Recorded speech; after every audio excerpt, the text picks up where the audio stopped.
and the rough. Early lead is taken by Living for Love. Moving up on the outside is Lever Action. It's now Lever Action in the lead, followed by Super Elegant. And Living for Love is Scud Missile, Angel Red, Lady Diamond, and Tebaxi. Heading for the backstretch, it's Lever Action by 2.5 lengths, followed by Super Elegant. Moving up on the inside is entry number 2, and that is Scud Missile. The mid-back stretch, entry number 2A, Lever Action, Super Elegant, Scud Missile. Entry number 1, Living for Love, and Lady Diamond.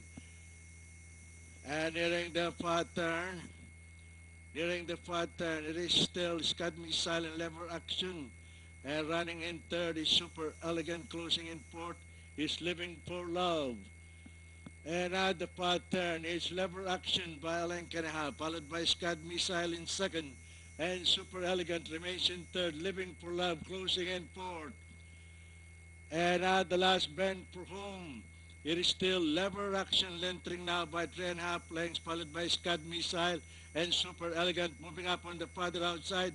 On the inside is Living for Love, Lady Diamond, and Tebaxi and Red. Into the home stretch and nearing the payoff line, it is still Lever Action in the lead, Super Elegant, Living for Love, and Scud Missile. And finally at the payoff line, entry number 2A, and that is Lever Action, Super Elegant, Scud Missile, Living for Love, Angel Red, Tebaxi, and Lady Diamond. Okay, there you go.